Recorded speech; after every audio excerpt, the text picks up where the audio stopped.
नमोस्तु हे गुरुवर, नमोस्तु हे गुरुवर, नमोस्तु। और आइए हम शंका समाधान के कार्यक्रम को प्रारंभ कर रहे हैं। मैं सबसे पहले बुलाऊंगा श्रीमान संजीव जी, श्रीमती नीलू जैन, समन्वय जैन कानपुर, गुणायतन ट्रस्टी। उसके बाद तैयारेंगी रितिका जैन, अशोका गार्डन भोपाल। नमस्ते महाराज। ऐसी चीज़ महाराज श्री बन रही है कि वो कल्पना के बाहर है। मैं तो पहली बार आया हूँ तो ऐसा लग रहा है कि जैसे पता नहीं सपनों की दुनिया में है। अब अभी ये स्थिति है, जब बन के तैयार होगा तो पता नहीं क्या चीज़ होगी। तो मेरा तो यही है कि महाराज श्री का आशीर्वाद बना रहे। नमस्ते महाराज। बहुत सुंदर। ये तो तैयार होगा, आप लोग भी तैयार बने रहो। बहुत सुंदर। चलिए आगे। रितिका जैन, अशोका गार्डन भोपाल। पूज्य श्री के चरणों में दिगंबर जैन समाज अर्थुना का कोटि कोटि नमोस्तु नमोस्तु नमोस्तु।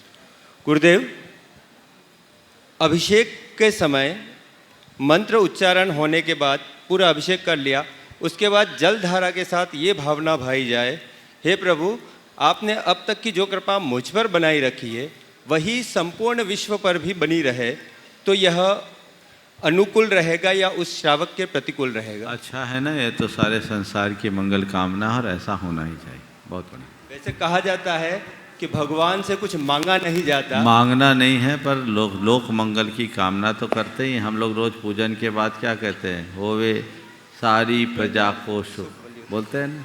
चलिए नमोस्तु गुरुदेव। श्रीमान कपूर चंद जी कोटा। उसके बाद तैयारेंगी रितिका जैन, अशोका गार्डन भोपाल। युगल मणिराजों के चरणों में मेरा, मेरे परिवार का, गुणायतन परिवार, मेवाड़ प्रांत और हाड़ोदी संभाग का नमोस्तु नमोस्तु नमोस्तु। गुरुदेव, वर्तमान परिप्रेक्ष्य में इंसान को खुद की सेल्फ निकालना सेकंडों का काम।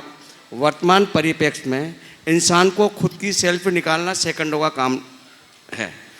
वही खुद जीवन में अपनी इमेज बनाने में जिंदगी गुजर जाती है, ऐसा क्यों?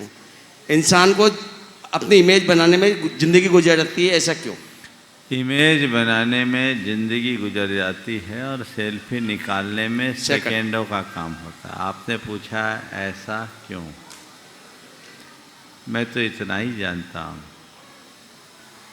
कि जो सृजन है वो बहुत समय साध्य होता है, एक दिन में नहीं होता। किसी भी चीज़ का सृजन हो, निर्माण हो, वो समय लगता है।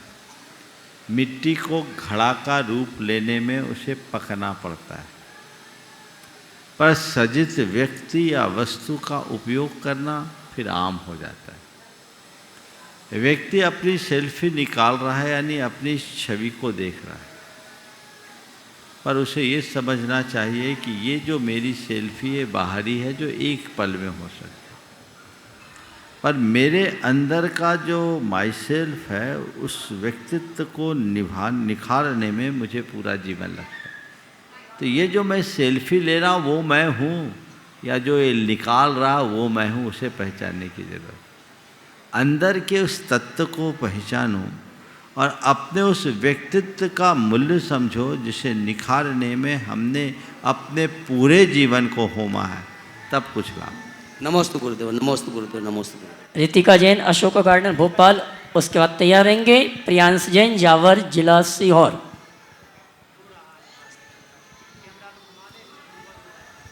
नमोस्तु महाराज जी। हाँ, नमोस्तु महाराज जी। सभी कहते हैं कि अपनी आयु पहले से निश्चिंत होती है, तो जो लोग आत्महत्या करते हैं तो क्या उनकी भी आयु पहले से लिखी होती है कि वो इस मौत मरेंगे या इस तरीके से मरेंगे?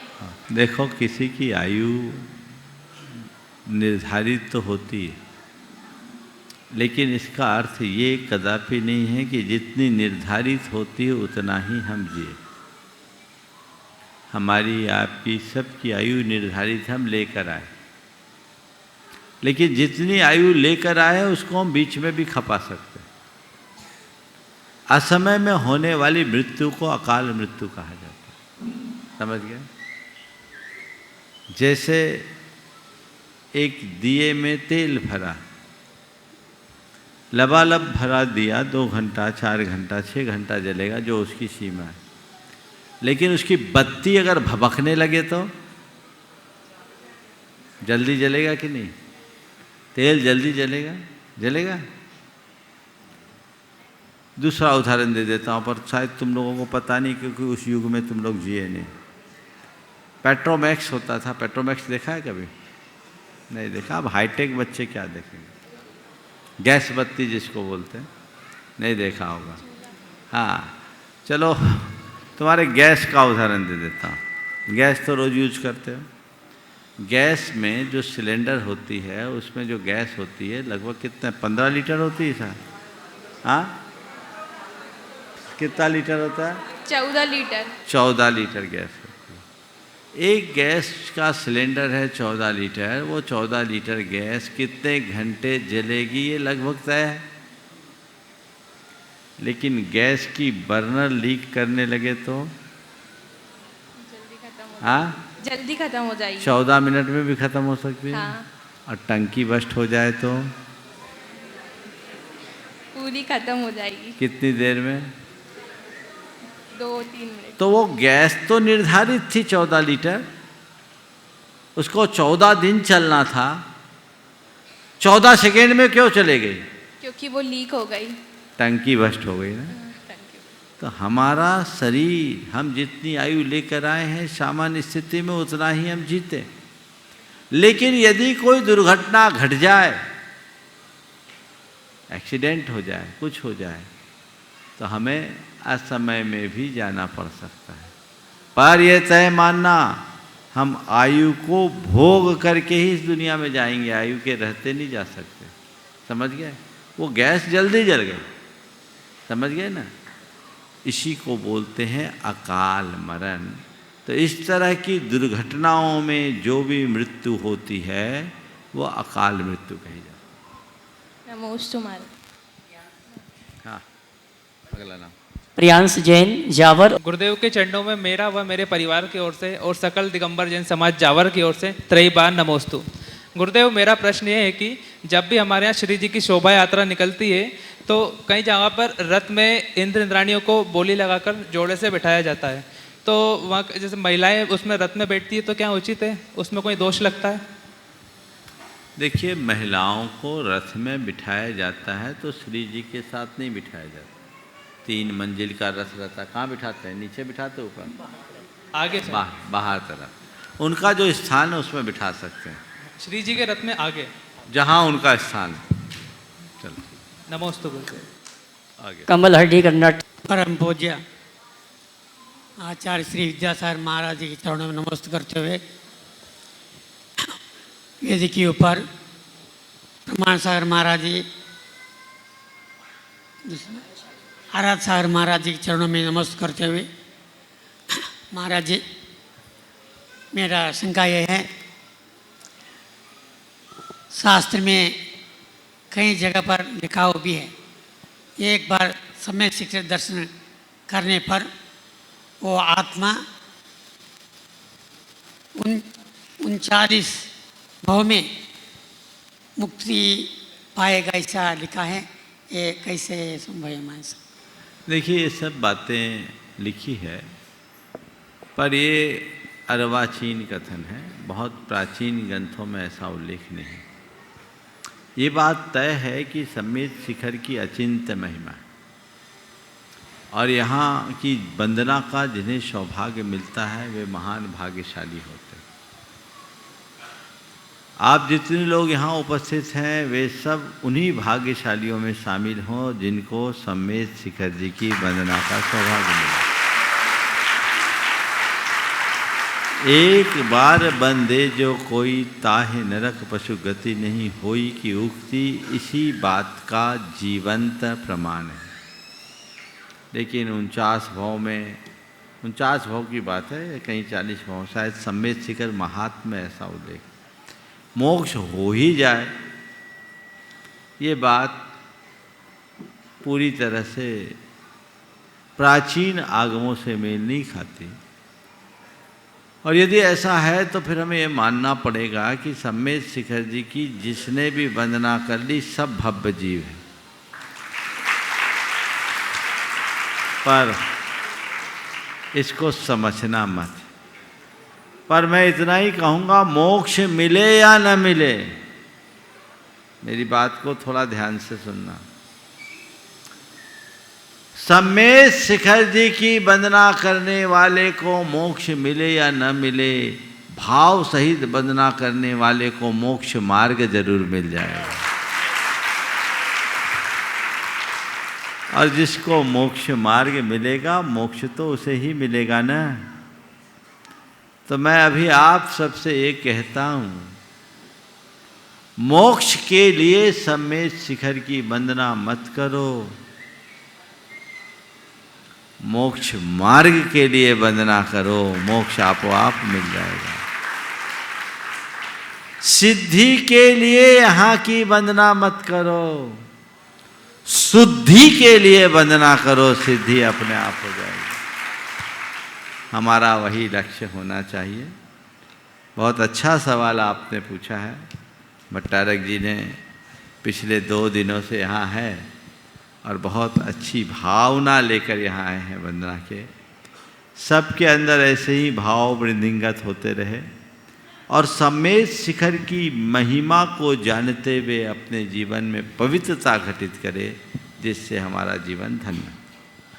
श्रीमान सुनील जी रेखा जी देहरादून, गुणैतन CFO, उसके बाद तैयारेंगे श्रीमान KM गंगवाल पुणे।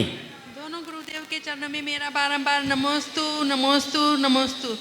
महाराज श्री, संयुक्त परिवार में कोई सदस्य किस कारण से सीधा और भोला रह जाता है और उसकी परेशानी के समय परिवार के दूसरे सदस्यों को कैसे सहायता करनी चाहिए, या समय अभाव का ताना देकर उसको उस परेशानी में छोड़ देना चाहिए?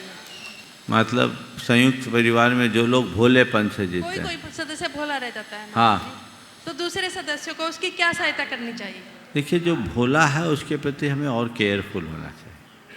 देखना चाहिए कि उसके भोलेपन का कोई अनुचित लाभ न उठाए, और ये व्यवस्था तो हमको करना ही चाहिए। जिम्मेदारी है परिवार के सदस्यों की कि वो सबका निर्वाह कर सके, सबको साथ रख सके। डॉक्टर KM गंगवाल पुणे, और उसके बाद तैयारेंगे श्रीमान NL जैन साहब जयपुर, गुणायतन। के चरणों में त्रिवार नमोस्तु। गुरुवर, आज विश्व शांति दिवस है। अच्छा। ये यूनेस्को ये सेलिब्रेट करती है सारे संसार में, और आज के दिन सभी राज्य के सभी राष्ट्रपति सफ़ेद कबूतर हवा में छोड़ के शांति की कामना करते हैं। मुझे एक प्रसंग संस्मरण याद है गुरुवर। 6 दिसंबर 2002 की बात है। विज्ञान भवन में international Congress for reverence for life की कॉन्फ्रेंस थी, जहां मेरे किताब का शाकाहारी क्यों इसका विमोचन हुआ। अब्दुल कलाम जी आए थे, उन्होंने हमारे दोनों का सम्मान भी किया। और उस वक्त उन्होंने कहा, मैंने अब्दुल कलाम से पूछा कि यदि शांति पैदा करनी है विश्व में तो क्या करना चाहिए। तो उन्होंने एक शब्द में उत्तर दिया। उन्होंने कहा कि यदि विश्व में शांति पैदा करनी है तो अब मैं अस्त्र निर्माण की बात नहीं करता, क्योंकि वो इसरो में थे, मगर मैं कहता हूँ 2 ही अस्त्र है पृथ्वी पर शांति निर्माण करेंगे, वो है अहिंसा और सत्य। और ये दोनों आपके धर्म ने, वो मुझे जानते हैं कि मैं जैन हूँ, उन्होंने कहा कि ये आपके धर्म ने हमें दी है। यही बात राधाकृष्णन ने, सर्वपल्ली राधाकृष्णन ने कही कि विषमता, ये औद्योगिक या राजकीय विषमता खत्म नहीं होगी जब तक मानव में बदलाव नहीं आएगा, तब तक शांति नहीं आएगी, शांति नहीं आएगी।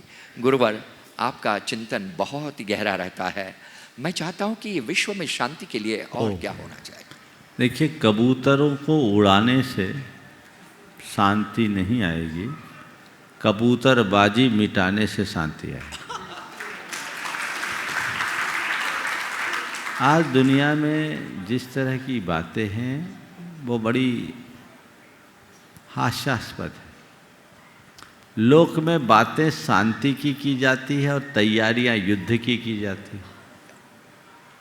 विश्व के अनेक राष्ट्र आपस में मिलके भी युद्धाभ्यास करते हैं, होता है, पर आज तक मेरे सुनने में नहीं आया कि 2 राष्ट्र मिल करके शांति का अभ्यास किए। नहीं, बिल्कुल नहीं गुरुवर। तो हमें सोच को बदलना होगा। शांति को अपने जीवन का आदर्श मानकर शांति को विस्तारित करने के रास्ते खोजने होंगे। जब तक हम शांति का संदेश जगत में नहीं देते तब तक शांति की बातें बेमानी। तो शांति के लिए हमें उस दिशा में प्रयास तो करना ही चाहिए। मैंने एक दिन कहा था, विश्व को अनुभव की नहीं अनुव्रतों की जरूरत है। शांति अनुभवों से नहीं अनुव्रतों से आए। तो हम तीर्थंकर भगवान महावीर के संदेशों को जन जन तक पहुँचाए, अहिंसा का संदेश जन जन तक पहुँचाए। वही अहिंसा हम सबके जीवन को आगे बढ़ाएगी, विश्व में शांति का बिगुल बजाए। नमोस्तु गुरुवर, नमोस्तु। श्रीमान एनएल जैन साहब जयपुर, उसके बाद तैयार रहेंगे संजीव जैन जयपुर। गुरुओं को सादर नमन वंदन। महाराज श्री, एक शब्द है संघर्ष, एक शब्द है संघर्ष। मेरा एक कहना है कि व्यक्ति बिना संघर्ष के कोई हासिल नहीं कर पाता कुछ भी। मेरी जिज्ञासा एक छोटी सीख है कि व्यक्ति को सफलता पाने के लिए इस संघर्ष के माहौल में अपने आप को कैसे बचाए या कैसे सफलता प्राप्त करे। अगर संघर्ष सफलता पाना है तो संघर्ष को सहर्ष स्वीकारना चाहिए और संघर्ष में ही अपना उत्कर्ष खोजना चाहिए। जो ये मानता है कि मेरे संघर्ष में ही मेरा उत्कर्ष है, वो उसे सहर्ष स्वीकारता है और वही अपने जीवन को ऊंचा उठा पाता। नमोस्तु महाराज। भाई संजीव जैन जयपुर, उसके बाद तैयार रहेंगे शुभी अभिषेक जैन सुल्तानगंज। नमोस्तु गुरुवर। मेरा प्रश्न है कि आज के तेज़ी से बदलते हुए परिवेश में जैन धर्म को सरलता के रूप में माना जाए या त्याग के रूप में?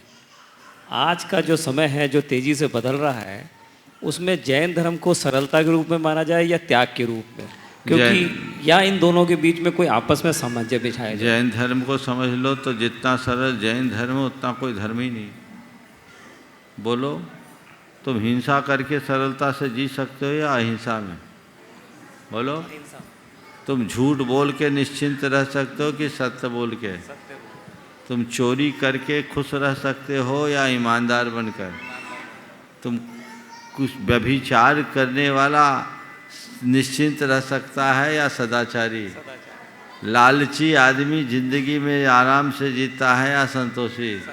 तो बोलो, सरलता ही तो जैन धर्म का मार्ग है। अपने जीवन को सरलता से अपनाना है तो धर्म के मर्म को ठीक तरीके से समझे। नमोस्तु। शुभी अशोक जैन शुभी अभिषेक जैन सुल्तानगंज, उसके बाद तैयार रहेंगे राजेश कुमार जैन पार्श्वनाथ तपोदय तीर्थ विजौलिया। नमोस्तु महाराष्ट्री जी, नमोस्तु महाराष्ट्री जी, नमोस्तु महाराष्ट्री जी।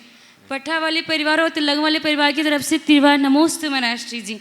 महाराष्ट्री, मेरा यह प्रश्न है कि हमने किसी को परेशान किया या हमारी वजह से किसी को प्रॉब्लम हुई है और हमें रियलाइज़ भी ये बात हो रही है और हम उनसे उत्तम क्षमा की भाव भी रखते हैं और प्रयास भी करे जा रहे हैं कि हमें माफ़ी जल्दी जल्दी मिल जाए, तो हम ऐसा क्या करें कि जल्दी से सॉल्व हो जाए मैटर? बस रोज़ उसके लिए मन में भावना भाव, अगर उसकी तस्वीर पास में हो तो उसको रखो और भावना योग करो कि तुम हमारा माफ़ कर दो। नमस्ते। राजेश कुमार जैन विजौलिया, उसके बाद तैयार रहेंगे रमेश चंद्र जैन नौगावा। मेरे आराध्य गुरुवर आचार्य श्री विद्यासागर जी महाराज के परम प्रभावी शिष्य गुरुवर प्रमाण सागर जी महाराज के पावन पुनीत चरणों में मेरा कोटि कोटि नमन, कोटि कोटि नमोस्तु। हे गुरुदेव, मेरा प्रश्न थोड़े इन प्रश्नों से थोड़ा हटकर है पर काफ़ी दिनों से परेशान कर रहा है गुरुदेव। गौशाला के संबंध में है। मैंने कई गौशालाएँ देखी जिनमें बड़ी महंगी महंगी गायें होती है और कुछ गौशालाएँ ऐसी भी देखी गुरुदेव जिनमें असहाय बीमार पशु, बीमार गायें वगैरह जो आवारा है उनको रखा जाता है। तो गुरुदेव, मेरा शंका यह है कि वास्तव में गौशाला का स्वरूप कैसा होना चाहिए? देखिए, गौशाला तो गौशाला है, जहाँ गाय रहे वहाँ गौशाला। पर सच्चे अर्थों में जिन गायों की आप सेवा कर सको उसे गौशाला मानो। बाकी तो गायें तुम्हारी सेवा कर रही, पर सेवा आपको दोनों की करनी है। गौशाला है जहाँ दुग्ध का उत्पादन हो रहा है, उसका विक्रय हो रहा है, वहाँ भी संरक्षण करना चाहिए, क्योंकि उससे हमारे नस्ल की सुरक्षा, गोवंश की सुरक्षा, लोगों को शुद्ध दूध की उपलब्धि होती है। और बछड़ों के साथ अहिंसक व्यवहार हो रहा है, और ऐसी गायों को हमें प्राथमिकता देनी चाहिए, बैलों को प्राथमिकता देनी चाहिए जो अनुपयोगी है, अनुत्पादक है, जिनको संरक्षण की जरूरत है। नमोस्तु गुरुदेव, नमोस्तु।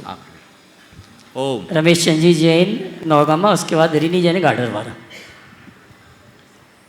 द्वय मुनिराजों के चरणों में मेरा परिवार और नौगामा दिगंबर जैन समाज की तरफ से नमोस्तु नमोस्तु नमोस्तु। हे गुरुवर, एक प्रश्न ऐसा है कि हम भगवान और माँ जिनवाणी के माध्यम से और गुरु के माध्यम से व्रत नियम तो पाल लेते हैं, क्योंकि गुरु का सानिध्य मिला, निकटस्थ तो पाल ले, लेकिन मोह जो परिवार, धन, कुटुंब के प्रति जो रहता है, उस मोह को कैसे हटाएं गुरुवर, ये हमारी जिज्ञासा है। व्रत नियम के पालन के साथ ज्ञान की आराधना करो, तभी मोह का शमन हो। नमोस्तु नमोस्तु। सकल दिगंबर जैन समाज गाडावारा की ओर से महाराज जी को बारंबार नमोस्तु नमोस्तु नमोस्तु।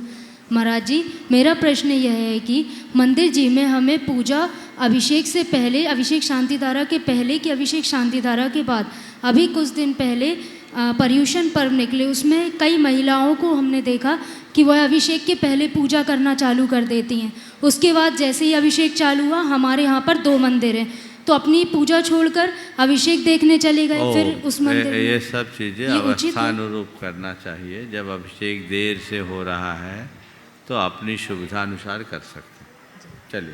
नमोस्तु महाराज जी, नमोस्तु। हमारे पूरे परिवार की ओर से आपके चरणों में त्रिबान नमोस्तु नमोस्तु नमोस्तु। महाराज श्री चरण चिन्ह को महिलाएं छू सकती हैं क्या? हाँ, चरण चिन्ह को छू सकती, वो चरण नहीं। महाराज श्री इसको आशीर्वाद। चलिए पीछे दी। शशांक शेखर जी गया।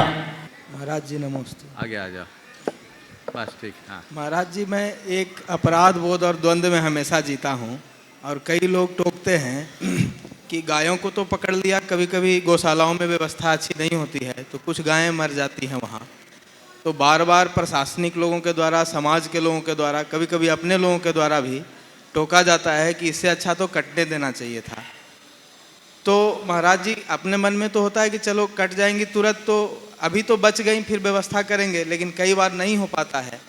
तो ऐसी स्थिति में क्या करना चाहिए? आंख बंद करके सो जाना चाहिए व्यवस्था होने तक, या तत्काल बचा लेना चाहिए? एक बार मैं चाहूँगा जोरदार करतल ध्वनि से इन कार्यकर्ताओं का सम्मान करें।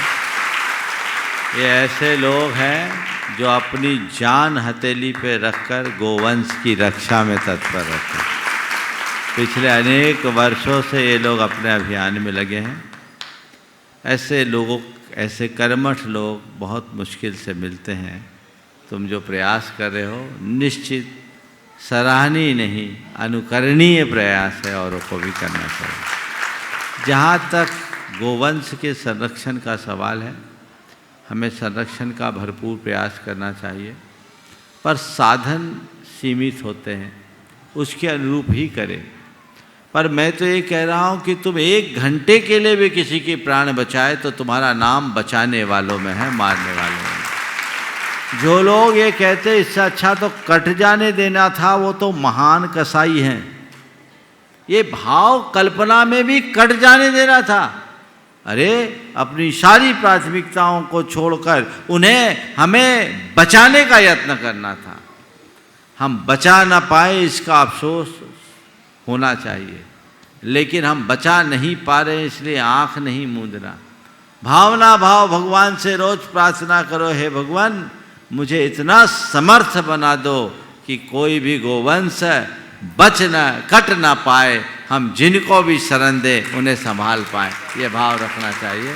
यही एक प्रयास है, और लोगों को भी थोड़ा सकारात्मक रुख रहना चाहिए। ऐसे कार्यकर्ताओं का मनोबल बढ़ाना चाहिए, तोड़ना नहीं चाहिए, उन्हें सहयोग देना चाहिए, आगे बढ़ना चाहिए। महाराज जी, अभी आपके आशीर्वाद से अभी सुबह से हम लोग प्रयास कर रहे थे, राजस्थान से एक गाड़ी चली थी कुशीनगर में, एक महाराज जी के माध्यम से 25 ऊँटों को हम लोगों ने बचाया, अभी थाने में है। कितने को? 25। कहाँ पर बचाया? कुशीनगर में। कुशीनगर, गोरखपुर जी, बहुत सुंदर। अभी तस्वीर आ गई वहाँ से। बहुत बढ़िया, बहुत बढ़िया। अपने जैन समाज की ओर से त्रिवार कोटिशा नमन गुरुदेव, कोटिशा नमन। मैं सिवनी पाठशाला की शिक्षिका हूँ। वर्तमान परिवेश में हमारे जैन बच्चे पाठशाला आना नहीं चाहते हैं और इसी कारण वे अच्छे संस्कार से वंचित रह जाते हैं। दुष्परिणाम स्वरूप वह अंतर्जातीय विवाह की ओर आकर्षित होकर गलत कदम उठा लेते हैं, जिससे सारी समाज और परिवार को शर्मिंदगी उठानी पड़ती है। हम ऐसा क्या करें गुरुदेव कि हमारे समाज के बच्चे पाठशाला में सहज आना प्रारंभ कर दें, और अंतर्जातीय विवाह से भविष्य की स्थिति क्या हो सकती है गुरुदेव? मेरी शंका का समाधान कीजिए। देखिए, पाठशाला में बच्चे आजकल नहीं आते। एक दिन कहा गया था कि आज बच्चे पाठशाला से भागते हैं और जो प्रामाणिक पाठशाला से जुड़ गए वहाँ भागकर पाठशाला आते। समझिए, मैं सलाह दूंगा अपनी पाठशाला को प्रामाणिक पाठशाला से जोड़ लो, टेक्नोलॉजी के साथ ज्ञान दो, बच्चे सुनिश्चित तौर पर आएंगे और उन पर बहुत अच्छे परिणाम हों। जहाँ तक विधर्म विवाह का सवाल, उसके लिए बच्चों को बचपन से ही संस्कार देने की ज़रूरत है, और जीवन साथी की क्या भूमिका है और विवाह का औचित्य क्या है इसका बोध कराने की ज़रूरत है। जब ये बातें हम बच्चों के मानस में अंकित कर देंगे तो उनमें कहीं भी भटकाव नहीं हो। जी नमोस्तु गुरुदेव, नमोस्तु गुरुदेव। ब्रह्मचारी श्रुति जैन सिवनी, उसके बाद तैयारेंगे दर्शन सम्यक कहाती नरखेड़ा नागपुर। नमोस्तु महर्षि, नमोस्तु महर्षि, नमोस्तु महर्षि। महर्षि, मैं रामटेक प्रतिभा स्थली की पूर्व छात्रा हूँ और कुंडापुर महामहोत्सव में मुझे ब्राह्मी सुंदरी बनने का अवसर प्राप्त हुआ और गुरु जी का अभी पूर्ण आयु के लिए भी आशीर्वाद प्राप्त हुआ है। महर्षि, हम 3 बहनें हैं। बड़ी बहन तो पाठशाला में पढ़ाती है, मैं प्रतिभा स्थली में, छोटी बहन भी प्रतिभा स्थली में। तो हमारा माता पिता के प्रति क्या कर्तव्य बनता है, क्या दायित्व बनता है? माता पिता के प्रति दायित्व का जहाँ तक सवाल है, सबसे पहला दायित्व तो यह है कि उनके द्वारा दिए गए संस्कारों को पल्लवित करो, ऊपर उठाओ, और अपने आचार व्यवहार से उनका नाम रोशन करो। जिनके माता पिता अशक्त हैं, जिन्हें उनकी सेवा और सहयोग की ज़रूरत है, वो उनकी सेवा भी करें, और असली सेवा उनके गौरव को अक्षुण्ण बनाए रखें। चलिए, बहुत बहुत अच्छा। दर्शन सम्यक कहाती नरखेड़ा जिला नागपुर, और उसके बाद तैयारेंगे रिंकू जैन राजा विलहरा सागर। नमोस्तु महाराज जी, नमोस्तु महाराज जी, नमोस्तु महाराज जी। मेरा नाम दर्शन संजय कहाते है। मैं नरखेड़ से हूँ, नागपुर महाराष्ट्र। मेरा प्रश्न है यह है कि भगवान आदिनाथ जी के पहले लोग किसे मानते थे या किसकी पूजा करते थे, या भगवान आदिनाथ किसे पूजते थे? देखो, आदिनाथ भगवान के पहले भोग भूमि था। भोग भूमि में धर्म नहीं होता, धर्मायतन इस तरह से पूजा अर्चा नहीं होती, क्योंकि उन दिनों मनुष्यों की समस्त जीवन की आवश्यकताओं की पूर्ति प्राकृतिक कल्प वृक्षों से हो जाती। समझिए, वहाँ धर्म नहीं था, धर्म का प्रवर्तन भगवान आदिनाथ ने किया। जहाँ तक आदिनाथ भगवान की पूजा का सवाल है, वो किसको पूछते थे? तीर्थंकर स्वयंभू होते हैं, उन्हें किसी को पूजना नहीं पड़ता। वे खुद अपने पूर्व जन्म के संस्कार के बल से अपने जीवन को धर्म मार्ग में लगाए, उनने साधना किया और उसके माध्यम से उनने धर्म का प्रवर्तन किया, और उसके बाद हम सब लोग धर्म ध्यान करने लगे। चलो, रिंकू जैन राजा विलहरा सागर, उसके बाद तैयारेंगे उन्नति जगती सोमेश इंदौर। सकल दिगंबर जैन समाज बिलहरा की ओर से नमोस्तु महाराज जी। महाराज जी, मेरा प्रश्न ये है कि जब आप पहली बार सम्मेद शिखर जी आए थे और अब, तब से लेके अब तक यहाँ पे पहाड़ की ऊर्जा में क्या अंतर है?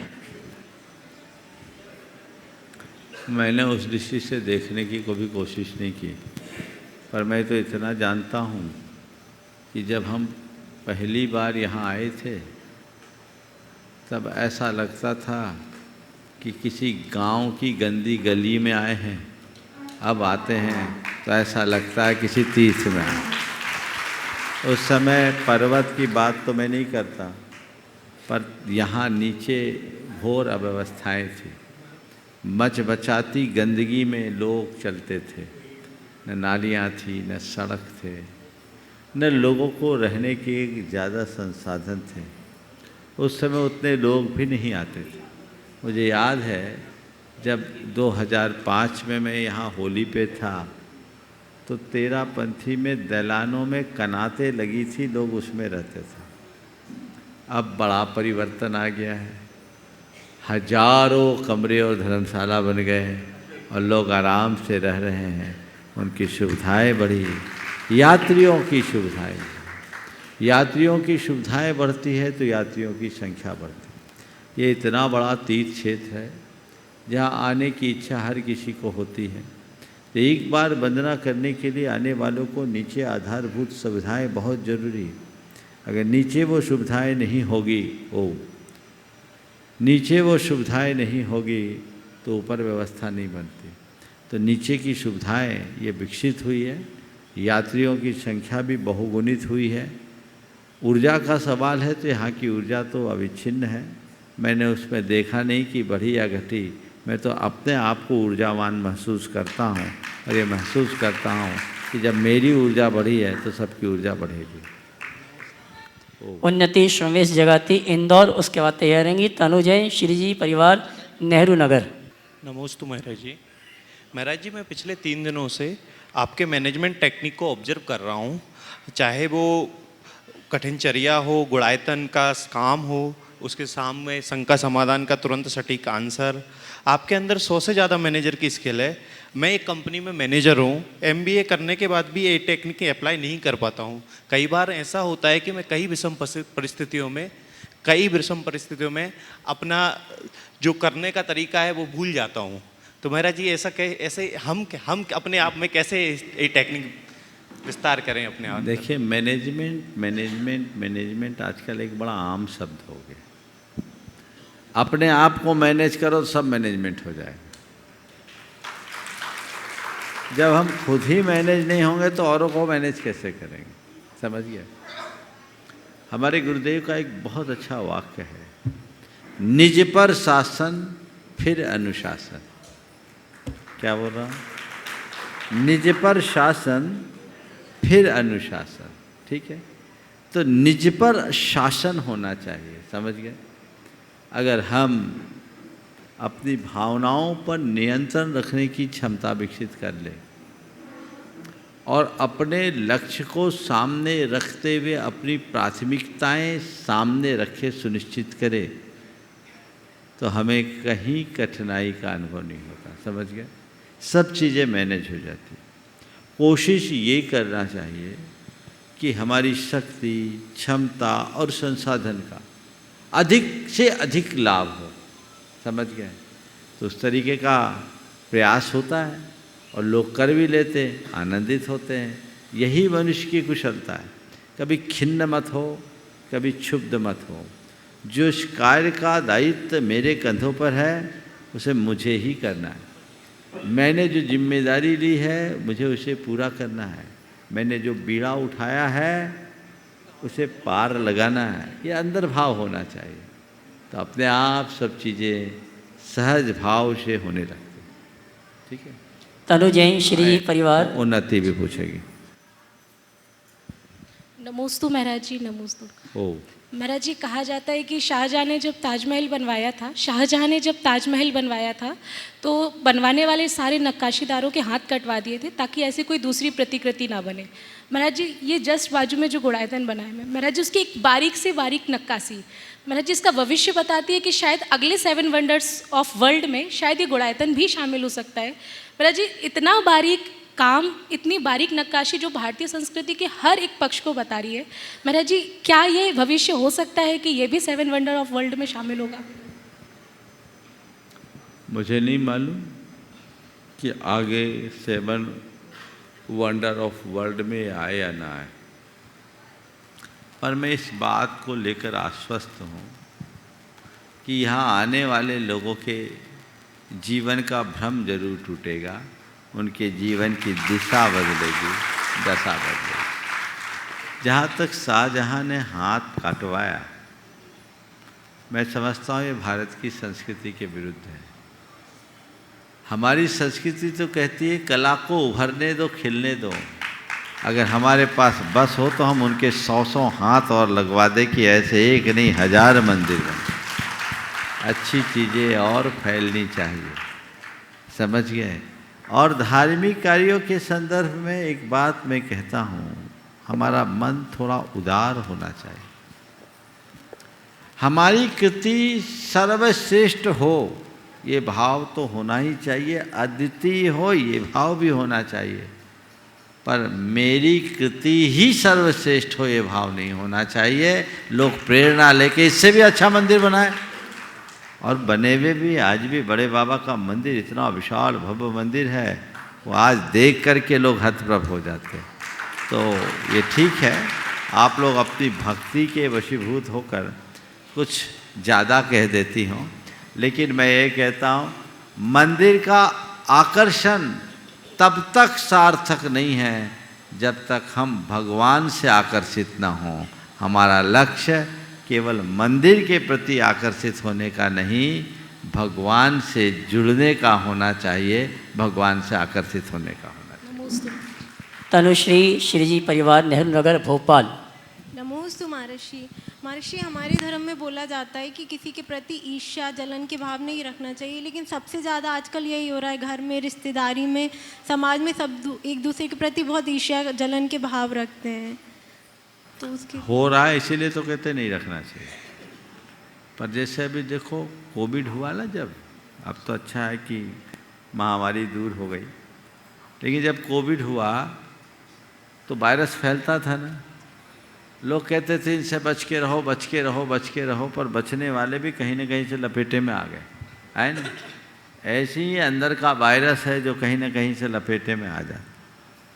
अब सवाल है इससे बचने के लिए क्या है, तो कुछ वैक्सीनेशन चाहिए।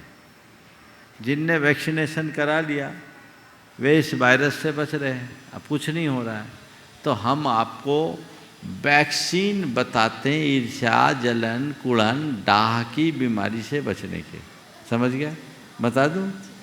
अपनी सोच को सकारात्मक रखो, गुणग्राही दृष्टि रखो, अपनी लाइन लंबी करने की कोशिश करो और औरों की प्रशंसा करने की आदत डाल दो, ईर्ष्या अपने आप खत्म हो। और आइए चलते हैं ऑनलाइन शंकाओं के समाधान के लिए मैं आमंत्रित कर रहा हूँ ब्रह्मचारी विमल जी को। पूज्य गुरुदेव, ईचल करंजी से जयचंद जयश्री पाटनी पूछ रहे हैं कि सफलता का मापदंड क्या है। कंपटीशन परीक्षा में अपेक्षित सफलता न मिलने पर अभिभावक जन बच्चों को कैसे धीरज बंधाएं ताकि उनका मनोबल न टूटे। आपने पूछा है, बहुत अच्छा सवाल है। सफलता का मापदंड क्या है?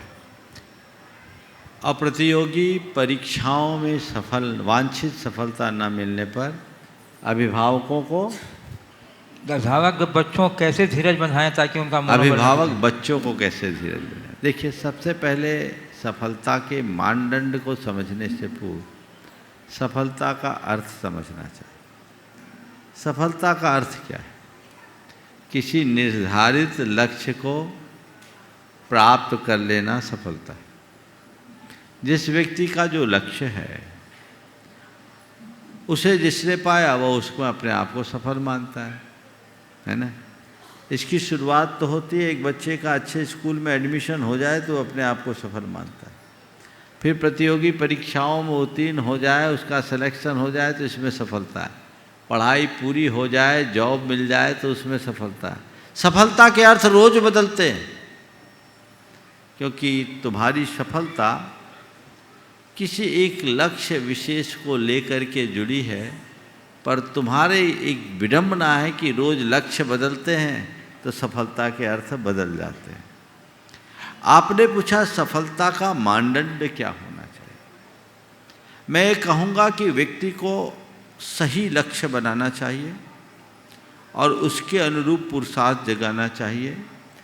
अपने लक्ष्य को पूर्ण करने के लिए जीवन की आखिरी सांस तक प्रयत्न करते रहना चाहिए। हाँ, लेकिन यदि लगातार प्रयत्न होने के बाद भी सफलता न मिले तो अपने आप को विफल नहीं मानना चाहिए। हमें नई संभावनाओं को तलाशना चाहिए। एक युवक जिसने यूपीएससी की परीक्षा दी, 3 बार उसने दिया, जिसमें 2 बार इंटरव्यू तक चला गया,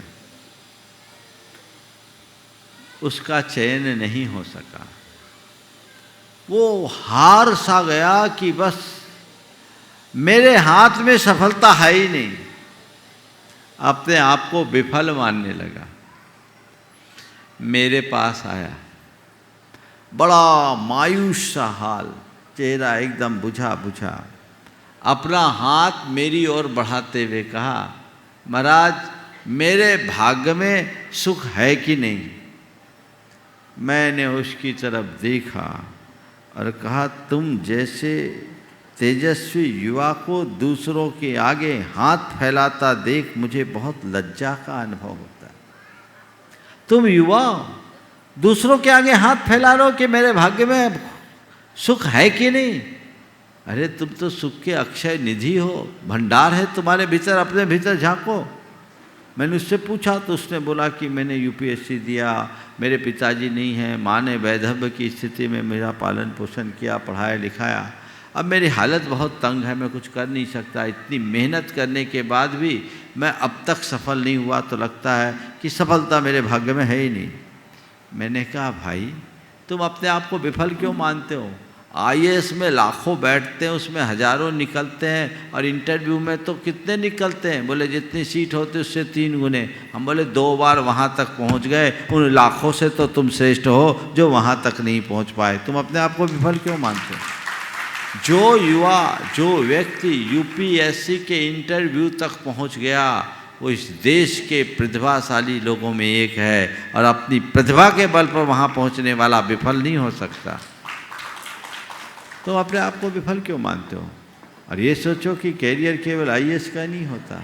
तुम आईएएस बन नहीं पाए कोई बात नहीं, जितने भी आईएएस को पढ़ाते हैं ना, आईएएस की ट्रेनिंग देते हैं, उनमें वही लोग होते हैं जो तुम्हारे जैसे कंपटीशन में गए, सिलेक्शन नहीं हुआ, आज कोचिंग कर रहे हैं, आईएएस बना रहे हैं। ऐसे बहुत मिलेंगे, है ना, जितने बड़े बड़े इंस्टीट्यूशन हैं। हमारे तुम नहीं बन पाओगे तो पढ़ाओगे, चिंता क्यों करते हो? अभी तुम्हारे पास अवसर है ना। बोला हाँ अवसर तो है, खर्चा नहीं निकलता महाराज, कैसे करें? बोले क्यों सोचते हो? एक आदमी रिक्शा चला करके अपना जीवन चला लेता है, अखबार बेच के अपना जीवन चला लेता है, ड्राइवरी करके अपना जीवन चला लेता है। फिर तुम तो पढ़े लिखे हो, ट्यूशन पढ़ा करके भी अपना काम कर सकते हो। मजबूत बनो। मैंने उसे झकझोरा, मेरी प्रेरणा से वो दोबारा मेहनत किया और फिर से दिया। 4थी बार में उसका सिलेक्शन हो गया। कस्टम एक्साइज ड्यूटी में, डिपार्टमेंट में अभी वो एक उच्च अधिकारी के रूप में काम कर रहा है। तो मैं एक कहना चाहूँगा, उसका तो सिलेक्शन हो गया, पर मैंने उससे कहा था कि अगर एक जगह सफलता नहीं मिलती तो दूसरी संभावना को देखना चाहिए। हमेशा खुले द्वार की तरफ देखना चाहिए, बंद दरवाज़ों की तरफ नहीं। एक बात गांठ में बांध लो, 99 दरवाजे बंद होते हैं तो 100वां द्वार खुलता है। इसलिए घबराइए नहीं। सफलता का मानदंड प्रसंग और परिस्थिति के अनुरूप होते हैं। और मुझसे अगर पूछो वास्तविक सफलता क्या है, तो मैं सफल व्यक्ति उसे नहीं मानता जिसने बड़ी उपलब्धि हासिल की है। मैं सफल व्यक्ति उसे मानता हूँ जो अनुपलब्धियों में भी प्रसन्न रहता है। समझ गए? अनुपलब्धियों में भी प्रसन्न रहता है। कन्हैयालाल मिश्र प्रभाकर ने एक बड़ी अच्छी बात लिखी। सफलता के संदर्भ में बात हुई, सफल कौन है? तो उन्होंने लिखा कि मेरे एक मित्र थे, चुनाव लड़े, जीत गए, मंत्री बन गए, अपने आप को बहुत सफल मानते थे। और उनके एक मित्र और थे, वो कवि थे और बड़े ख्यातनाम कवि थे। उनकी कविताएं लोग बड़े चाव से सुनते थे। अब एक बार जब मंत्री बन गए तो छाती फूल गई, क्योंकि मैं बहुत सफल हूँ। दोबारा चुनाव हुआ, वो बुरी तरह हार गए, विधायकी भी गई और मंत्री पद भी गई, चेहरा रोना सा रहा। वो कवि महोदय गए और बोला देखो मैं एक नई कविता बनाकर लाया हूँ, सुनना चाहो तो सुन लो। बोले तुम्हारी सत्ता अस्थाई है पर मेरी कविता स्थायी है। सफलता वो नहीं जो किसी उपलब्धि पर हो, सफलता वो जो तुम्हारे अंदर स्थिरता दे। तो अपने जीवन की स्थिरता को ही वास्तविक सफलता के रूप में देखना चाहिए। पूज्य गुरुदेव, अशोक गांधी अहमदाबाद से पूछ रहे हैं, प्रायः बुरे कर्म सहज हो जाया करते हैं, अच्छे कर्म करने पड़ते हैं। बुरे कर्म न हो और अच्छे सहज हो जाएं, इसका उपाय क्या है? बुरे कर्म सहज हो जाते हैं, अच्छे कर्म करने पड़ते हैं। बुरे कर्म ना हो और अच्छे कर्म हो जाए, इसके लिए क्या करें? कुछ मत करो। बुरे कर्म इसलिए सहज होते हैं क्योंकि बुरे कर्मों की रुचि हमारे अंदर है, वैसे संस्कार भी है। और अच्छे कर्मों के प्रति रुचि नहीं है, संस्कार नहीं है, तो हमें क्या करना है? अच्छे कर्मों के प्रति अपनी अभिरुचि बढ़ाओ, उसके संस्कार प्रबल होंगे तो अच्छे कर्म अपने आप हो जाएंगे। और जो जो अच्छे कर्मों के प्रति रुचि बढ़ेगी, बुरे कर्मों के प्रति अरुचि होगी, तो उसकी तरफ हमारा रुझान घट जाएगा। श्रीमती किरण बाला मानपुर से पूछ रही हैं, सभ्यता, संस्कार एवं संस्कृति में क्या अंतर है और इनमें परस्पर क्या कैसे सामंजस्य बिठाया जा सकता है? सभ्यता, संस्कार और संस्कृति में अंतर और इनमें सामंजस्य कैसे बिठाया जाए। देखिए, मैं इनकी व्याख्याएं करूंगा तो अर्थ शायद आप याद रखो या ना रखो, पर मैं एक उदाहरण से आप सबको इसका बोध कराना चाहता हूँ। सभ्यता क्या है, संस्कृति क्या है, संस्कार क्या है। मैं क्रम को बदलता हूँ। संस्कृति क्या है, सभ्यता क्या है और संस्कार क्या है। दूध से घी बनाना हमारी संस्कृति है। दूध से घी बनाना हमारी संस्कृति है और घृत से पकवान बनाना हमारी सभ्यता। दूध से घी बनाना संस्कृति है, घी से पकवान बनाना सभ्यता और पकवानों को औरों को खिलाकर खाना हमारा संस्कार। संस्कृति चेतना का विकास बताती है, सभ्यता हमारे जीने के तौर तरीके को सुनिश्चित करती है और संस्कार निज पर के संवेदना को व्यापक बनाते हैं। अंतिम मनीषा जैन अंजड़ से पूछ रहे हैं, किसी की गलती होने पर हम कुछ कहते हैं तो मन अंदर से दुखी हो जाता है और न कहें तो सिर चढ़ जाता है। दोनों ही स्थिति में शांति है, कृपया शांति का मार्ग प्रशस्त करें। गलती न कहें तो वो सिर चढ़ जाए, कल कह दे तो सामने वाला दुखी होता है। दोनों में अशांति, उससे बचने का क्या उपाय है? पहला उपाय तो यह है कि किसी की गलती ना देखो तो झमेला ही खत्म। तुम गलती देखते क्यों हो? जिससे तुम्हें अशांति हो वो काम क्यों करो? जिस खिड़की से धुआं आता हो उसे बंद कर दिया जाता है, किया जाता है कि नहीं? कि ये धुआं घर में घुसेगा तो घुटन आए। तो किसी की गलती है, उस गलती को हम देखें ही क्यों पहली बार? और चलो दिख जाए तो गलती को ऐसा करो, सामने वाले से कहना भी चाहो तो उसे एकांत में इस तरीके से कहो जिससे उसे लगे कि ये सच में मेरा हितैषी है, ये मेरा उद्धार चाहता है, ये मेरा सुधार चाहता है, तो उसका मन दुखी नहीं होगा। गलती को अगर सही तरीके से प्रकट करे तो सामने वाले की गलती भी सुधर सकती है, पर कोई गलती को गलत तरीके से प्रस्तुत करेगा तो ये स्थितियाँ ऐसी होगी। अब रहा सवाल गलती ना कहें तो सिर चढ़ जाए, तो गलती को कहना न कहना एक बात है, पर गलत के साथ रहना एक बात है। तुम गलत का साथ मत दो, गलत के साथ मत रहो। कहना अगर अनुकूल दिखता है तो कहो, नहीं तो उसको अपने हाल पर रहने दो, सारा रास्ता अपने आप व्यवस्थित हो जाएगा। हजारीबाग झारखंड से श्रीमती हीरा बड़जात्या पूछ रही हैं, नमोस्तु पूर्वक। महाराज श्री, एक कहावत है, पीपल के पत्तों जैसा मत बनो जो वक्त आने पर सूख कर गिर जाते हैं। बनना है तो मेहंदी के पत्तों जैसा बनो जो पिस कर भी दूसरों की ज़िंदगी में रंग भर देते हैं। तो महाराज जी, हम मेहंदी के पत्ते की तरह कैसे बने कि हमारे रहने से दूसरों को जीवन नहीं बना रहे? समाधान करेंगे। बहुत अच्छी बात कही कि पीपल के पत्ते कभी सूख करके झड़ जाते और मेहंदी के पत्ते सूखने के बाद भी पिस जाए तो भी लोगों को रंग देते।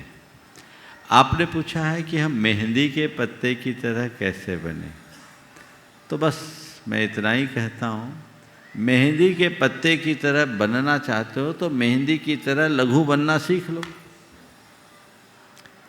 पीपल की तरह बड़ा बनोगे तो ये दोष आ सकते हैं क्योंकि उसमें मद है, पर जो लघु बनेगा वो जब तक रहेगा, जहाँ रहेगा, सबसे हिल मिल करके रहेगा और जीवन का पथ प्रशस्त कर सकेगा।